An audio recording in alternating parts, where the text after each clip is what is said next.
પ્રથમ રાજેશ્વર, પ્રથમ સંયમગર, પ્રથમ તીર્થંકર એવા આદિનાથ પ્રભુના ચરણોમાં કોટી કોટી વંદન. કાજલના અંજન જેવા સુંદર ને નિરંજન છે, ઝાકળ જેવું ભીનું ભીનું નેમી તારું સ્પર્શન છે. કાવડ ગાળો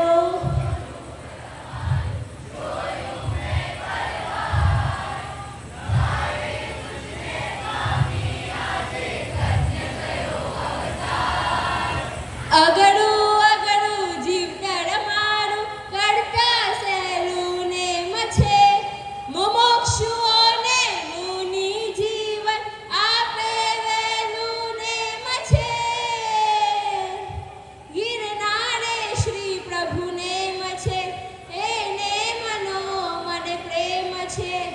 મનમાં રમતું દિલને ગમતું નામ વાલું નેમ છે. જેના કૃપાથી વૈરાગ્યનું બીજ બોયાયું, 12 બ્રહ્મચારી, 22મા તીર્થંકર, ગિરનાર મંદન, શિવાદેવી નંદન, સમુદ્ર ઉજયના કુલદીપક એવા નેમિનાથ પ્રભુના ચરણમાં કોટી કોટી વંદન. શંખેશ્વરના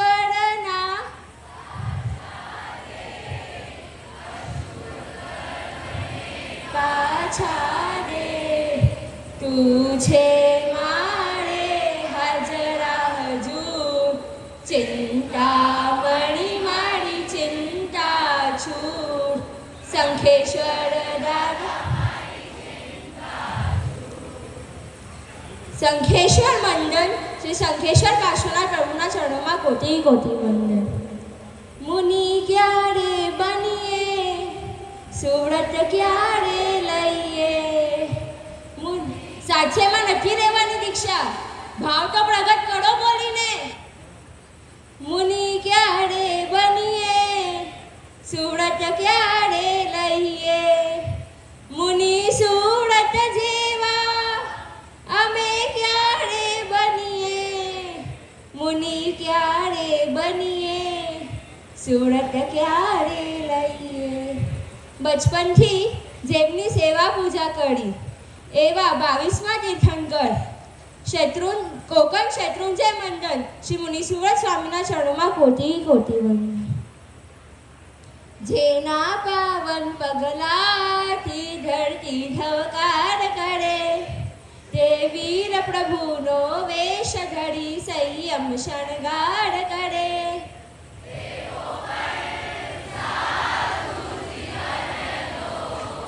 જય જયકાર કરે, જય જયકાર કરે. દેવો પર સાધુ જીવનનો જય જયકાર કરે, જય જયકાર કરે. શાસન સમ્રાટ અચલ ગચ્છાધિપતિ પરમ પૂજ્ય આચાર્ય ભગવાન શ્રી ગુણસાગર સુરીશ્વરજી મહારાજના ચરણોમાં કોટી કોટી વંદન. તપ ચક્ર ચક્રવર્તી અચલ ગચ્છાધિપતિ પરમ પૂજ્ય આચાર્ય ભગવાન શ્રી ગુણસાગર સુરીશ્વરજી મહારાજના ચરણોમાં કોટી કોટી વંદન. મારા સંયમ મૂર્ત પ્રદાતા, પ્રવજ્ય પ્રદાતા, રાજસ્થાનધિપત, વર્તમાન અચલ ગચ્છાધિપતિ પરમ પૂજ્ય આચાર્ય ભગવાન શ્રી કલાપ્રભા સાગર સુરીશ્વરજી મહારાજના ચરણોમાં કોટી કોટી વંદન. આદિ સર્વે આચાર્ય ઉપાધ્યાય ઘણી મળ્યો સાધુ મહારાજના ચરણોમાં કોટી કોટી વંદન. માતૃહૃદયા પુણ્યોદય શ્રી મહારાજના ચરણોમાં કોટી કોટી વંદન. મારા જીવનના ઘડવૈયા પરમ પૂજ્ય વિપુલ ગુણાશ્રીજી મહારાજના ચરણોમાં કોટી કોટી વંદન. આ સંસાર કેવો છે? Tension tension. બધા બોલશો મારી સાથે. આ સંસાર કેવો છે? સાચેમાં ટેન્શન લાગે છે તો આવી જાઓ. ને અમારા સંયમ જીવન કેવું છે? નો ટેન્શન, નો ટેન્શન. હવે બોલશો. ચોવિયાર કર્યું છે, કે નથી કર્યું કે બાકી છે હજી?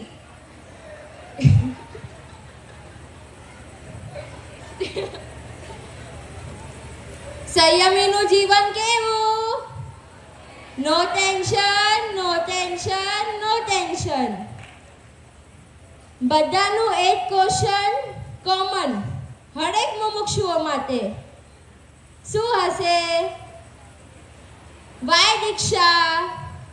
તમે બધા મુમુક્ષુ તમને પૂછું છું કે વાય સંસાર?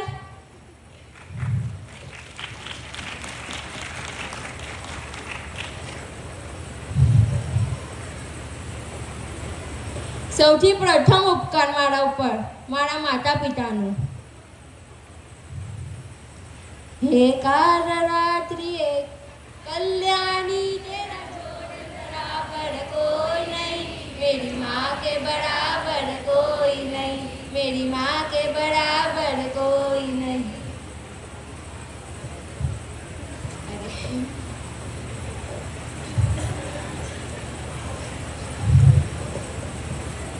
મમ્મીને ક્યારે ખબર પડી કે હું પેટમાં હતી?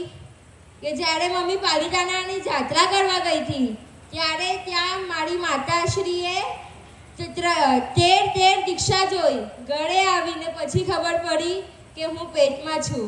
તો મારી સંયમ યાત્રાના સંસ્કાર તો મારા માતાની કુખેથી તો આવવાના જ હતા ને.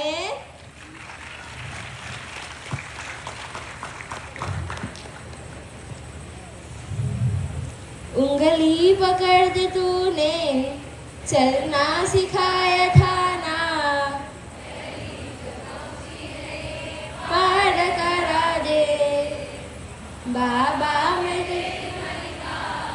टुकड़ा हूँ मेरे दिल का एक बार फिर.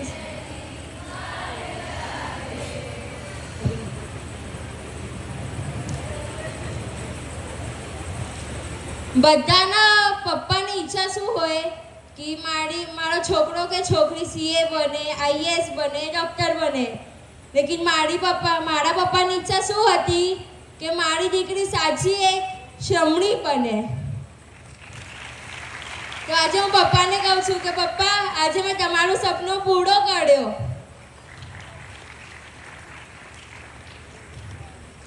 ક્યારે પણ કોઈ પણ ચીજ જોતી હોય માંગવું એના પહેલા હાથમાં હાજર જ હોય. ક્યારે ના ન પાડે. જેટલું માંગ્યું એનાથી વધુ શ્રેષ્ઠ જ આપવાની કોશિશ કરે મારા માતા પિતા. હવે મારો ભાઈ. કોણ હલાવે રીમડીને કોણ ઝુલાવે પીપળી, ભાઈની બેની લાડકીને ભૈલો ઝુલાવે લાડકી. જ્યારે મેં ગઢમાં દીક્ષાની વાત કરીને સૌથી પહેલાં મારો ભાઈનો રિએક્શન જોવા જેવો હતો. જીનલ હજી વાર છે તને દીક્ષા લેવામાં. દીક્ષા નહીં દઉં તને મારા ઘરમાં સાચવીને રાખીશ. લેકિન મેં એને કીધું કે યા તો મને લગ્ન કરીને બીજાના ઘરમાં તો જવું જ પડશે, યા તો પછી મને તું શાસનમાં મોકલ. વાર લાગી લેકિન 2-3 દિવસમાં માની ગયો મારો ભાઈ.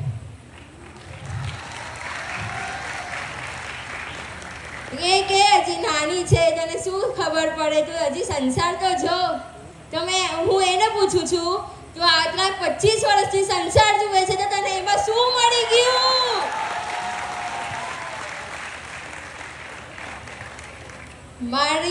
મારા ભાઈને એક લાસ્ટ વિશ છે કે આજે મેં તને આ સંસારિકમાં રાખડી બાંધી છે, કે મને આવતી રાખડી તને તારા સાધુ વેશમાં બાંધવી છે.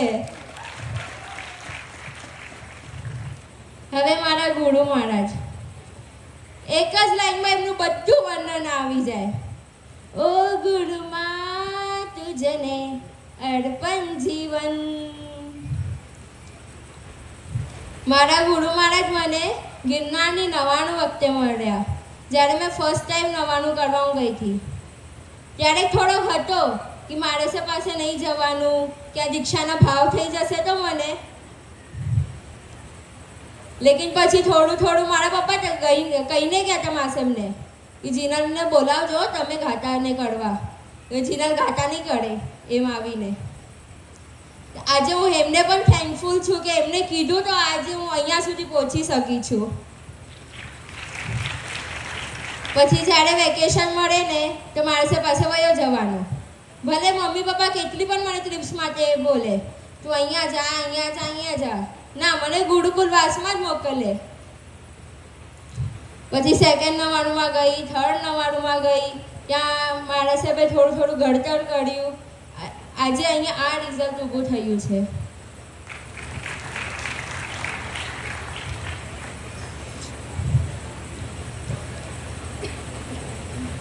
બે 2024માં મેં ઉપધાન કર્યો હતો ગિરનારમાં.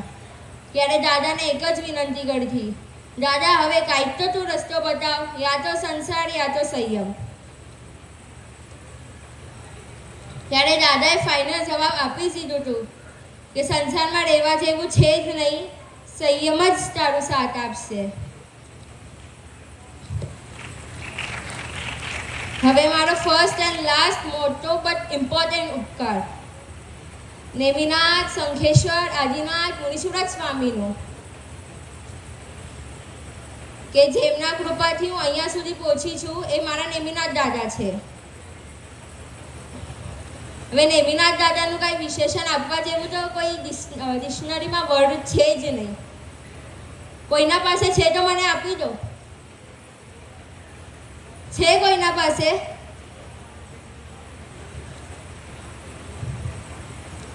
બસ એવી રીતે જ મારી ગુરુકુલવાસમાં ઘડતર થતી ગઈ. વૈરાગ્યનું બીજ એકદમ કહીએ ને વૃક્ષ જેવું આજે બની ગયું છે ને વૃક્ષમાંથી ફળરૂપ આજે આ એક બીજ બહાર નીકળ્યું છે.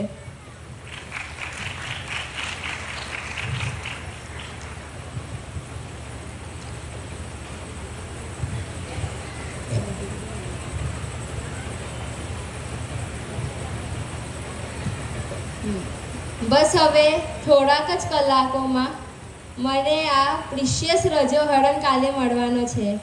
આપ સૌ મને આશીર્વાદ એવા આપશો ને? અવાજ નથી આવતો.